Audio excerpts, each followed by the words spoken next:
Welcome to the Disco Elysium Deep Dive.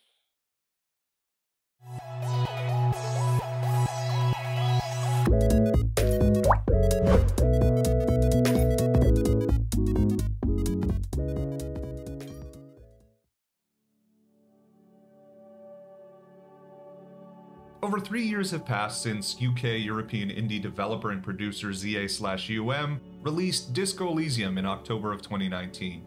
There's also some ongoing drama associated with ZA/UM, and it has to do with a bunch of stuff that I won't get into. Yeah, right now, not gonna deep dive on that.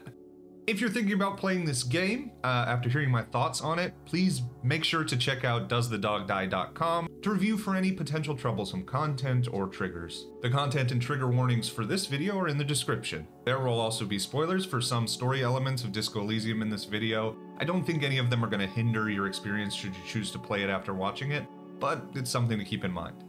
What I'll say before the dive is, I love this game, but my internal dialogue around it is complicated. I suppose, hypothetically, if someone were, a little bit too committed to the bit and maybe a little unhinged, they could make a video where they kind of pretend that their brain explodes into a bunch of pieces, and those pieces talk to each other about like how the game is and how it works, kind of like the inner monologue in Disco Elysium, but that would be pretty ridiculous. Separately, there are some perspectives I felt that were better coming from other voices, so I've included those in this video. I also have references to those folks who are doing cool stuff in the description of the video as well.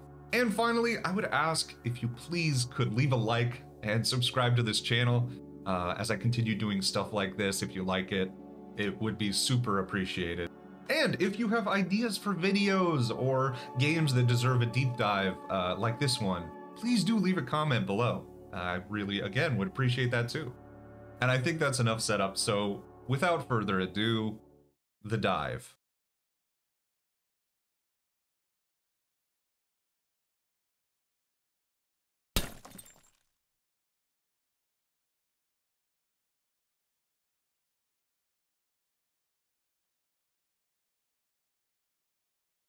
A side panel reveals itself, and text begins to display. A human internal system dialogue begins, with scene-setting paragraphs mixed throughout. Like this one, although admittedly more flowery and eloquent. Does that say the limbic system? Did you know that's the part of the brain involved in behavioral and emotional response? Amazing! I'm already learning! This is a learning game. After some self-coaxing, or because you have no other choice, you wake up, a hungover disco detective. I am digging that music. This is not the music from the game, because I still do not understand copyright laws and don't want to be sued. Someone watching this, please help me. So you're a hungover police officer who forgot everything. Doesn't every other RPG do the whole I forgot everything thing? It's a plot of necessity. It's like a funny Planescape torment. And I don't know, this feels different. Did I mention you're a cop? Please don't ruin this for me. The system upon which the game relies is broken and already ruined. Long story short, there's a murder that was committed at some point in the recent past, and you play as a cop, ostensibly responsible for solving the crime. Learning and solving crimes, hell yeah! A woman on an indoor balcony of Ravachol's Union meetup spot and hostile cafeteria, the whirling in rags, takes drag after drag of her cigarette. Okay, first female character right out the gate. I'm sure they handled this well. I mean, it's good to see representation, but no getting past you're another white man in this one. I'm sure there are plenty more female characters, and they do justice by most. It also just feels like a game that is going to be self-critical about its representation. That's a cute thought, but I doubt it. And I doubt there's remotely equal representation between men and women. And I say men and women because this game is seemingly unaware of a gender non-binary. Feels like there are tons of female characters with diverse backgrounds, characteristics, ethics, and aesthetics. Way more than most RPGs. But point taken. Two men playing some sort of strange metal ball-based game. Probably not baseball. One wearing a soldier's paraphernalia. Fascist. And the other squatting in civilian rags. The veteran is an apparent misogynist, making it clear he supports the police institution and its male officers, while recognizing that female officers have their roles to support the real officers. Typical, but appears to be the game's writers critiquing a clearly outdated and sexist perspective. Sexism is addressed in this game, but representation is still not optimal, and it doesn't pass the Bechdel test. Disco Elysium takes place in an alternate universe, but our universe, according to binary sex calculations, contains approximately 50.3% biological males and 49.7% biological females. That said, these estimates do not take into account individuals born with intersex traits, which may make up between 1.7 and 4% of the world population. It is true that these characters are nuanced and better written than female characters in most video games, an upsettingly low bar, but we are still seeing a clear minority despite the real-life differential of human beings being quite close to 50-50. According to my calculations, of named, interactable, and identified as sexed characters in Disco Elysium, only 33% are female. I did actually make a spreadsheet. I've lost my mind. Between these statistics and the fact that the majority of video games have been heavily dominated by male characters and perspectives, this game felt like an opportunity to deeply highlight the female perspective. That said, many of the game's messages are about toxic masculine impulses, and it provides a heavy and clear critique of unfettered masculinity through both dialogue between characters and your inner monologue. Agreed. That said, it feels strange with so many socio-political ideas addressed through the game. Gender identity never comes up, outside of maybe one moment where an androgynous-looking bus shows in the back room of the bookstore, making you feel uncomfortable in your masculinity. A woman, technologically gifted and not particularly interested in human interaction, taps at her machine, upset to require assistance to make a breakthrough on her research about the oral anomaly in the middle of the church, overlooked by a cracked mural of the terrifying, beautiful, and ambiguous feature of Dolores Day, a super sharp coder and game developer. Keep bringing on the cool women! The fictional studio for which she served as lead developer, Fortress Accident, is named after the original project name for Disco Elysium, No Truce with the Furies, Fortress Occident. The cruel shadow of reality shows its face again. Though certainly talented female game developers exist in our world, few if any individuals credited as developers on Disco Elysium appear to be female, let alone lead developer. According to the Disco Elysium wiki, Suna's last name, Lukanen-Kilda, may be inspired by Ronnie-Lena Lukanen-Kilda, a Finnish physician who wrote and lectured on parapsychology, ufology, and mind control. Well, that's nice at least. You address a woman you feel you remember. A woman who works for the 41st Precinct, and refer to her in your mind as the horse-faced woman. She is kind and compassionate toward your many ills, and shushed regularly by her male police companion. Another cop, as ever, fascism is accessible to all genders. The nihilist in the developer shows its face again. Horseface, as your mind's perception of this forgotten woman, is obviously purposefully offensive and, in all likelihood, tends toward irony. However, it is both unnecessary and accomplishes little other than continuing to shove your misogyny in your face, a shoving that is well accomplished without the insertion of this superfluous epithet. It seems bad and mean. A young woman, a communist, stands on the leavings of a line of wasted paint. She is strong-willed, radical, and artistic, and she doesn't like cops. Hardcore! She largely understands the way of the world, although art, as I want to say, is an insufficient and excessively neutral tool of the bourgeois. I love her whole vibe. She's giving me queer energy and I'm into it. A willingness to rebel in the face of the weight of institutional oppression, yelling at the corporate representative standing on her lavish yacht, calling you and your partner pigs without hesitation, while also having the compassion to lend you her brush should she believe in your artistic capability, gives her a dynamic quality, while also leaving much of her story a mystery.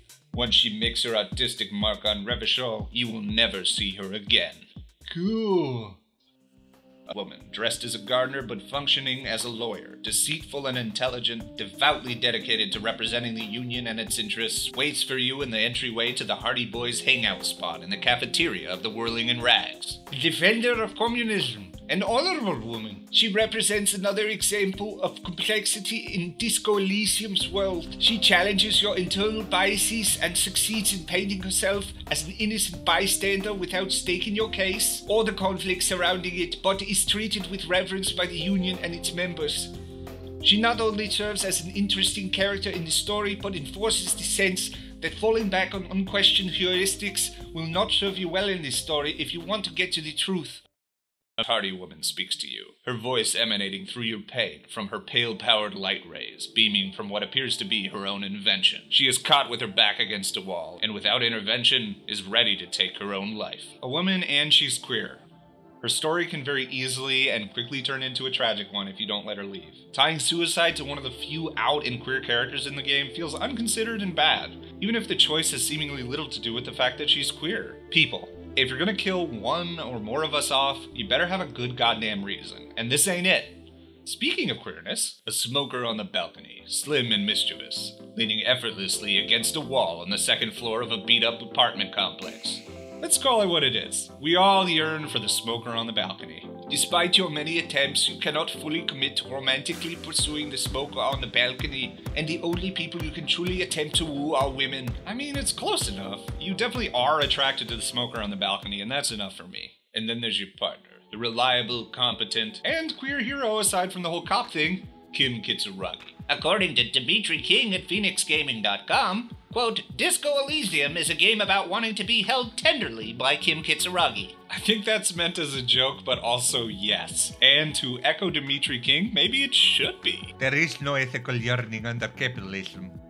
There isn't much depth in the exploration of Kim's sexuality, and this is purposeful on Kim's part. He doesn't see the topic as relevant to the investigation. It isn't. And he only gives in if you really push him on it as part of your consideration of the homosexual underground. Ah, that explains my name. Your brain sees the homosexual underground as a thought problem to solve. Here is one of the moments you can consider your own sexuality, if only momentarily, questioning if you are indeed one of them. The solution, much like the solution this game sees to many of the issues it does not want to explore more deeply, is to stop obsessing about it. According to Zoe Street in their article Piss About a Jacket in Disco Elysium, the philosophy of this game is geared towards eventually letting go of being a particular sort of person with a specific object of desire and instead just being with the whole of what is there. That's in some ways a problematic statement to make, particularly at a time when gender and sexual minorities still have to fight for our civil rights, which requires that we reclaim autonomy over how our identities are defined rather than giving them up entirely. Harry Dubois doesn't know who he is, and, ultimately, that's because such a thing cannot be known. You approach two men, both wearing brown jackets, one of which with the word piss on its back. The man wearing the jacket attempts to convince you of the political power of the jacket. If you look at the code language for the jacket, you will find it listed as, quote, Jacket Piss Flaubert. Ah, Flaubert, it all falls into place. As Jack Boggs says of this phenomenon, Harry Dubois shares with Gustave Flaubert a tension between the ideal of an ascetic art life and the lived reality of debauched misadventures. It continues, quote, His writing is praised for a deep narrative empathy with marginalized others, while his biography suggests a tendency toward profoundly selfish behavior, compounded by a context of racism and sexism that empowered him to do lifelong harm to women whose voices cannot now be heard. Is our character Flaubert? That is one interpretation. The truth of the matter is you are what we decide. Although some things about Harry are set in stone, much of our inner truth is a mystery until the end. Also from Jack Boggs, quote, perhaps confirming that for all of the turmoil, oddities, and obstacles your inland empire has put you through, you were right. You were always right. Within the depths of your imaginings and your desires, your hunches are confirmed. Like I said, we're queer. By your side for most of your time in Revachol, Lieutenant Kim Kitsuragi is a competent and consistently liberal, moral, intern chill partner as you dig into the mystery behind the murder that took place here. With a tragic upbringing and experience dealing with racism, he stands as an immediate and obvious juxtaposition to your own perspective as Harry Dubois. Madeline Carpou, via the Mary Sue, provides some insight into some significant reasons people fall in love with Kim. Quote, Kim has had 43 years to sort out his feelings, and by the time we meet him, he's done so and come out of it feeling like a more whole version of himself. He, a product of racial mixing. He is mixed, and that makes him Kim Kitsuragi, an irrefutably unique and fantastic character. When I see Kim in media, I feel a sort of warmth that I've never felt for another character. It can be awfully lonely navigating such a racially charged world while existing in a null space, But having characters like Kim make me feel more seen, they remind me that my life is real, that my experiences are real, that I exist, and my story in its entirety has inherent worth. But the handling of racism in Disco Elysium is a topic of some amount of controversy.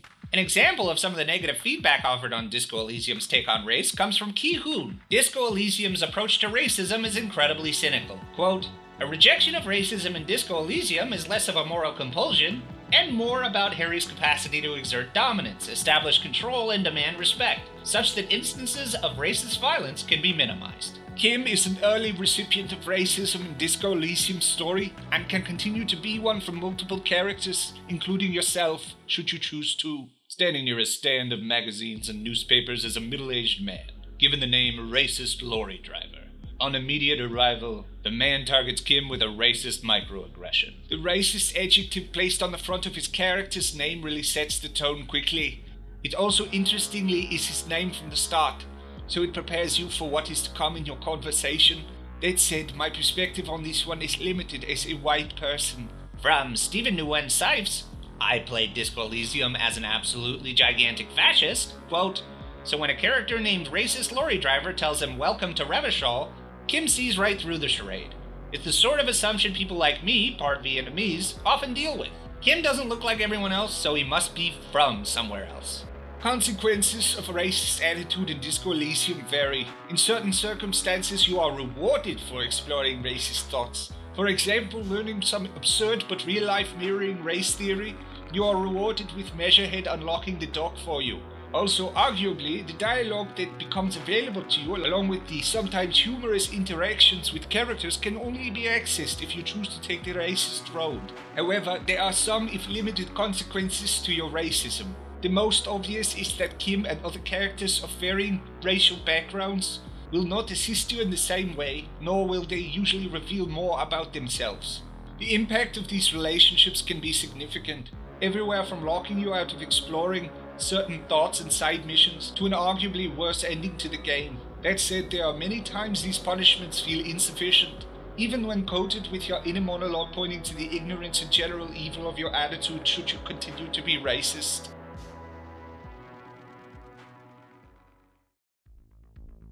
Characters with disabilities feature on multiple occasions, but the writing does not show its characteristic care for breaking down the narratives around a complicated topic like disability, highlighted by its one mention of autism being a joke at the expense of autistic folks. Its characters with visible or mentioned disability are largely limited to the man who has sensitivity to light, so much so that you cannot speak to him while holding your flashlight, which is admittedly a nice touch, the woman known as the Pigs, who appears to have a severe mental illness, and of course the cryptozoologist's wife Lena. We see an old woman in a wheelchair. She is kind, forgiving, and has spent most of her life with her husband unsuccessfully searching for phasmids. You can ask her about her wheelchair and she handles it as well as one might imagine. And then you can almost fetishize disability, presenting the idea of how exciting your crime-fighting team would be if she were to join it as your partner on wheels. To this, she provides only that Revachol's environment and roads are not accessible, and that's why she can join you on your adventure. Considering the weird alleys the writing is willing to go, it would have been pretty cool to have a side mission to make Revachol accessible. That quest could be its own brand of funny, and could go a bit deeper in addressing the challenges of accessibility for people with physical disabilities. The writers had a lot on their plate, but it's hard not to imagine a world where disability mattered in a meaningful way in your story.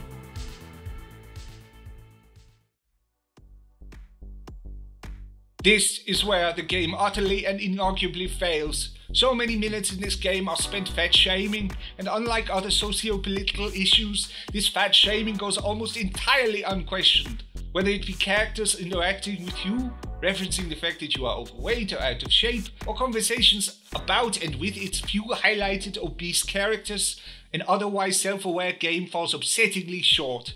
We see a man apparently unable to leave his shipping container, interactable by clicking his person or his desk, as if infused. Yeah, interaction with and conversations pertaining to Everard Clare made me feel pretty terrible. I know I'm supposed to show compassion toward the game designers, but I don't think there's any defending this one. The cafeteria at the Whirling in Rags tables are full of hardy boys, the Union's goons. Among them is a young man referred to as Fat Angus, a subject of a roller coaster of constant bullying and defending from the other hardy boys. Another miss. Every time Angus is part of the conversation, your inner monologue must mention his labored breathing, and characters can't help themselves but to mention the fact that he's fat. Even in the event that he is killed in the course of the story, the main thing that is said of him is that, despite everything, he was able to take a lot of bullets. A final smack in the face to make it painfully clear how the game feels about exploring anything more than fatness as it relates to Angus. As someone who has struggled with self-esteem stuff over my life, some of which relating to weight, the treatment of fat folks in Disco Elysium is hurtful, and doesn't seem to have much of a purpose outside of being the butt of jokes. A boy is standing in a yard behind the whirling in rags. He is clearly under the influence of drugs, and has a lot of aggressive things to say. There's a lot going on with this one. Along the road, very early in the main story, Kuno is a character the writers want you to meet and experience. Discovering more about Kuno is a challenge in and of itself. Although you might be immediately repulsed by an aggressive and offensive character under the influence of stimulants, the writers throw a wrench at this reaction, as Kuno is a child. He is a child with an alcoholic father, and subject to the tyranny of neoliberalism. You can either assume the role of a police officer as you might imagine it in this circumstance, or you can hop right on the drug train with Kuno. To be fair, getting to this stage with Kuno requires you to do some pretty reprehensible stuff, including shooting or attempting to shoot at another child Kuno-esque and having no remorse over it. The game was initially banned in Australia, quote, under the game's 1A clause, which states that games cannot depict, express, or otherwise deal with matters of sex, drug misuse, or addiction that would offend what most adults would consider standards of morality and decency. I, for one, did not know Australia was this reactive about drug use in games. The feelings surrounding drug and alcohol use are most clearly communicated through the wasteland of reality thought cabinet. We see the challenges of maintaining sobriety in its solution, and some of the things we must consistently do despite the pain, and how long it will take to recover, if we ever can recover completely. We see some of the negative physical impacts of getting clean, like the reduction in your physical instrument due to insomnia, reduction in what others might call ability for suggestion, due to being boring by not doing drugs or drinking alcohol. We also see the positive associated with the psyche and referred to as return to the self. This one hit really close to home. Having been front and center to the impact of addiction in my family, and often having chosen the path of sobriety throughout my life, perspective Disco Elysium brings to the conversation is a welcome one. If nothing else, it demonstrates how difficult it is to change, even if you want to get clean. But it's possible to do it, in this game and in real life. And that perspective is surprisingly inspirational and optimistic.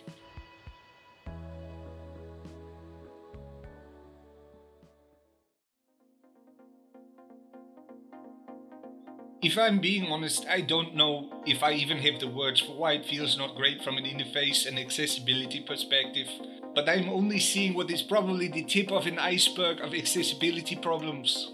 It appears you're onto something, especially when it comes to the console version. According to Can I Play That's Courtney Craven in their Disco Elysium accessibility review, some key challenges are identified, among which include an unintuitive and unchangeable control scheme, the challenge of the dot interaction points in the game, some hard-to-read text even at the largest size option, multiple unexplained systems including things like the thought cabinet, and generally, that there are multiple cognitive barriers to enjoying the experience. Some of these issues were addressed in a patch shortly following the release of the final cut in 2021, and with the release itself. One of the biggest changes to the game was the addition of voiceover for all dialogue in the game, increasing accessibility to those with visual impairments. It also introduced action-locked tutorial messages to try to assist in understanding the game's mechanics. And as of 2022, the studio released an update for the game, improving accessibility for players with dyslexia with a more readable font. That's this font. It is a small studio, and there were some efforts taken, but I'll concede they could have taken some seemingly easy steps to make things more accessible from the beginning. I am happy to hear they did take steps to improve the experience for more people, even if it was a couple of years after the initial release.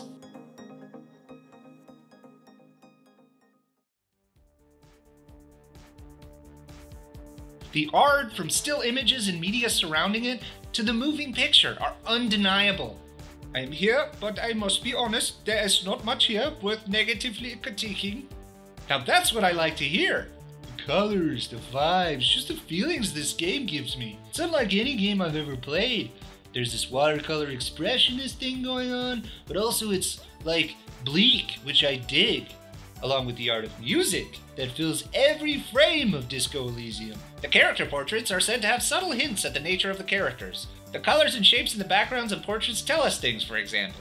Kim Kitsuragi's Otherworld Japanese flag behind his head, the white and red stripes indicating the West Revachal's Union Party membership, among many others. The skills and their associate images are strange, abstract, but purposeful, each image unique and beautiful in its own right. Then there's the thought cabinet, elaborate and strange paintings, each both representing and critiquing the thought itself. And finally the environments, the bleakness of its around 200 textures, all spattered with vibrant colors, hints at the joy of its otherwise miserable citizens.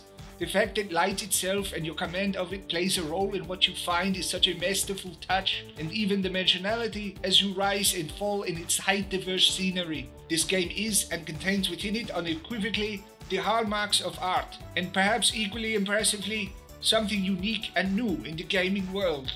For the record, this art, however you spin it, is a bourgeois invention and distracts us from the class struggle and neither revolution right under our noses.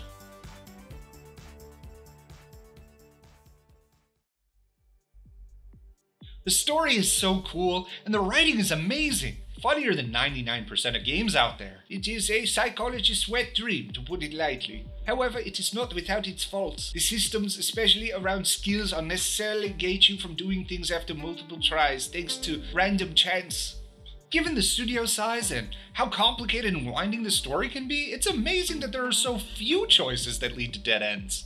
The main criticism I have of the game's writing is its combination of tendency to fall back on nihilism when it is convenient, along with its non-committal to having an opinion about things. I found this from Colin Space Twinks. On Waypoint, in their article, Disco Elysium was too afraid of sincerity to be revolutionary, expressing a similar sentiment that the game, quote, cannot let itself be vulnerable, not for very long or very often. Like Harry himself, it's still scared of opening up, still afraid of being mocked, hurt, torn down, and made for a fool for wearing their heart on their sleeve and believing things could be different. The rare moments that emotional vulnerability does come by in Disco Elysium, it is quick to stuff it back down and suffocate it with all sorts of qualifications around why and how it showed its true hopes and fears inside of itself. Separately with the writing, the main story pertaining to the murder of the hanged man outside the Whirling in Rags isn't shocking reveal after shocking reveal like many detective mystery-oriented stories. But it has its twists and turns, and like so much in this game, it's the journey that matters as much as, if not more than, the destination. Exposition is at the heart of where the story usually succeeds. The echoes of conflict wind in and out of every corner of Revachol. The story of Disco Elysium and the role of its many characters in some ways thrives due to that which haunts it, that which is not there but apparently was. Wherever you go, the ghosts of the past make their presence known, and make for what is a compelling storytelling experience. According to Rose Dubois in her article One Day I Will Return to Your Side, Disco Elysium and Hauntology, she describes this feeling of a world haunted by conflict in the following way, quote, desire for the future, for the revolution, is what sustains the struggle during dark times. It is the ravers building their nightclub and the union fighting against the company, the refusal to move on from the belief that an alternative is possible, that despite the brutality, bloodshed, and death that arises, the possibility that the future can still arrive, that un jour sera de retour près de toi. In English, that's one day I will return to your side. It is clear writing and story were a significant part of the development cycle of the game with an almost absurd attention to detail. There are so many cool decisions to make, and every decision feels like it matters. Maybe not to the ending, but to your relationships and at least to the conversation and where it's headed. Feeling like you matter as you choose dialogue options feels awesome. In an interview, Disco Elysium's head writer Helen Heinpier said, quote, I'm a bit familiar with how other dev cycles work and often stories are like this third or fourth or fifth thing, but that wasn't the case for us. She goes on to mention the positive impact that procrastination had on the writing. You can feel the procrastination every step of the way, and as someone with ADD, it's very easy to imagine what writing this game was like. A half day of working on this story and then you lose track of your motivation and want to write about something else. So you start thinking about cockatoos for a while. Before too long, you have a whole side mission about cockatoos. All of the game's characters and potential storylines share a characteristic depth, and it isn't depth guaranteed to, but rather earned and learned through interest, thinking carefully about responses in conversations, and in some cases deciding a completely unrelated topic seems worth exploring. And the care you put into the seemingly unrelated storylines pays off in the end when, come on, don't spoil the ending for people! Fair enough. To put it simply, the ending is something special and unexpected. However you spin it, you are part of the corrupt institution that serves primarily to defend the power and capital of the proletariat. There is no happy ending to this cop story.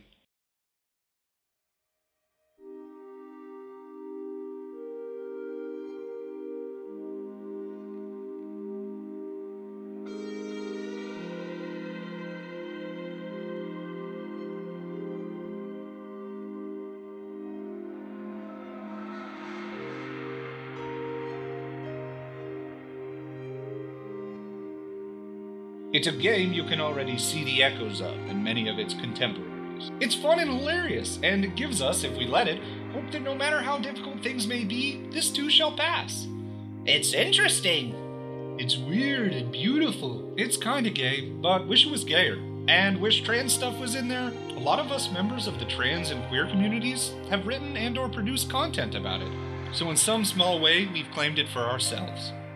It's not communist enough. It is flawed, but magnificent and uncut gem. And it's one of my favorite games I've ever played.